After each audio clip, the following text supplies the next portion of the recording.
भूतिया hospital part 3। ये कहानी है अहमदाबाद की। अहमदाबाद में एक बहुत ही बड़ा और मशहूर अस्पताल था।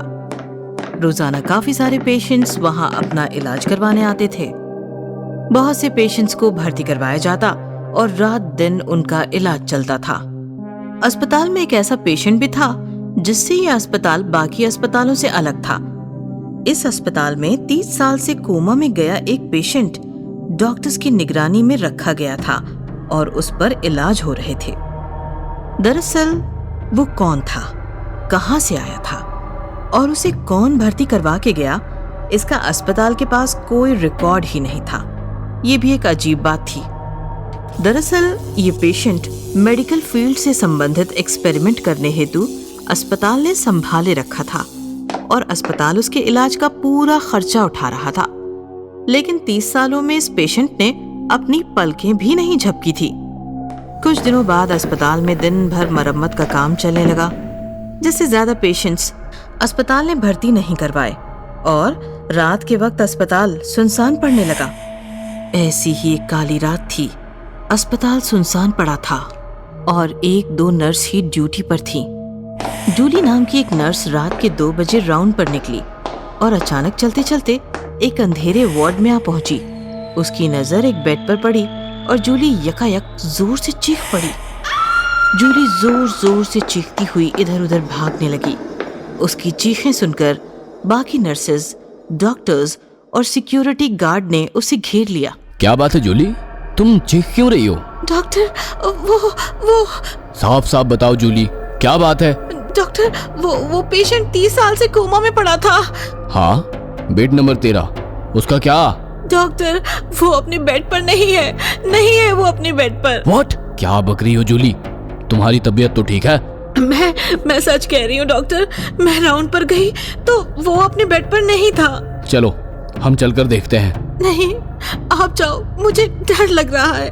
ओहो, तुम यहीं ठहरो, हम जाकर आते हैं। ऐसा कहकर डॉक्टर और नर्सेज उस वार्ड में बेड नंबर 13 के पास गए तो वो पेशेंट 30 साल पुरानी अपनी उसी हालत में बेड पर लेटा था। ये जूली भी ना, लगता है नाइट ड्यूटी का बुरा असर हुआ है उसके दिमाग पर। चलो चलते हैं और उसे घर भेज देते हैं। सब लोग निकल गए। जैसे ही सब गए, कोमा में बेड पर लेटे पेशेंट ने अपनी आंखें खोली। उसकी आंखें काफी भयानक और गहरी थीं। इधर सब लोग जूली के पास आए और उसे समझाने लगे। क्या जूली, तुम भी बेवजह सबको डरा दिया। बेड नंबर 13 का पेशेंट तो अपने बेड पर ही है, चाहो तो तुम देख आओ। नहीं डॉक्टर, मैं वहां नहीं जाऊंगी। मैं घर जाना चाहती हूँ। हाँ, हम भी वही कहना चाहते हैं, तुम घर जाकर आराम करो।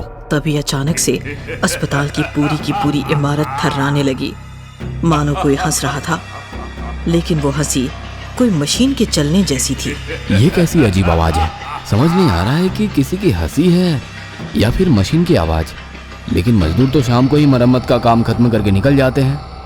कहीं आज नाइट ड्यूटी तो नहीं कर रहे हैं? नहीं सर, सारे मजदूर तो शाम को ही अस्पताल से बाहर निकल गए। मैं कह रही थी ना, जरूर कुछ तो गड़बड़ है। हम सब निकलते हैं यहाँ से।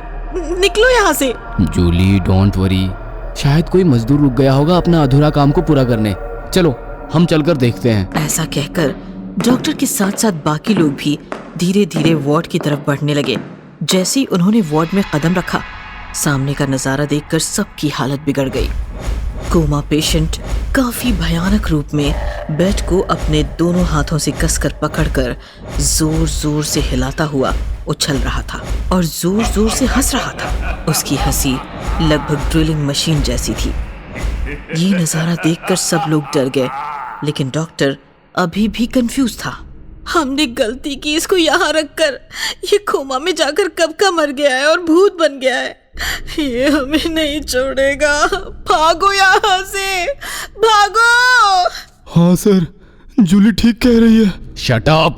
अरे इतिहास में पहली बार हमें ऐसा नजारा देखने को मिल रहा है। 30 साल में कोमा में पड़े पेशेंट का यूं अचानक जागना, वो भी इतनी एनर्जी के साथ। इम्पॉसिबल। मेडिकल साइंस के हिस्ट्री में आज तक ऐसा किसी ने नहीं देखा। ऐसा कहकर डॉक्टर उसके करीब जाने लगा। सर रुकिए, sir. Calm down dear, calm down. क्या तुम बात कर सकते हो? क्या तुम हमें देख सकते हो? बेड नंबर 13, मैं तुम्हारा डॉक्टर, बात करो मुझसे। ऐसा कहकर डॉक्टर उसके करीब जाने लगा। तभी अचानक उस पेशेंट ने अपनी आंखें डॉक्टर की तरफ घुमाई और डॉक्टर पर जोरदार छलांग मारकर उसे किसी खूंखार जंगली जानवर की तरह फाड़ कर फेंक दिया। भागो, भागो यहाँ से, भागो, भाग जाओ, भागो। डॉक्टर की उस हालत के बाद मानो पूरे अस्पताल में भागम भाग मच गई। सभी लोग अपनी जान मुट्ठी में लेकर इधर उधर भाग रहे थे, बाहर निकलने की कोशिश कर रहे थे, मगर अफसोस अस्पताल के सारे दरवाजे खिड़की बाहर से बंद थे और कोई भी मोबाइल या टेलीफोन काम नहीं कर रहा था। वो खूंखार भूतिया पेशेंट अस्पताल में खुले शेर की तरह घूम रहा था और बाकी सब इधर उधर छिपकर अपनी जान बचाने की कोशिश कर रहे थे।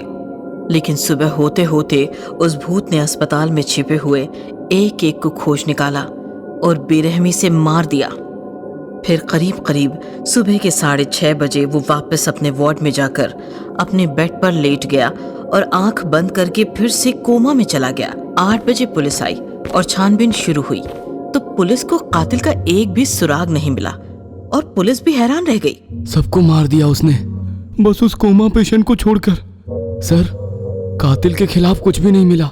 बाहर मीडिया खड़ी चिल्ला रही है, क्या कहें उन्हें? किसने की ये सब हत्याएं? देखो, कह दो कोई अज्ञात हत्यारा हत्याएं करके चला गया है, जल्द ही पकड़ा जाएगा। इस प्रकार उस दिन के बाद पुलिस अज्ञात हत्यारे की तलाश में भटकती रही। अस्पताल सील करा दिया गया और बेड नंबर 13 पर लेटा हुआ वो कोमा पेशेंट भी अस्पताल के साथ साथ हमेशा हमेशा के लिए बंद हो गया और उसका राज भी उसी के साथ अस्पताल की 4 दीवारी में कैद हो गया।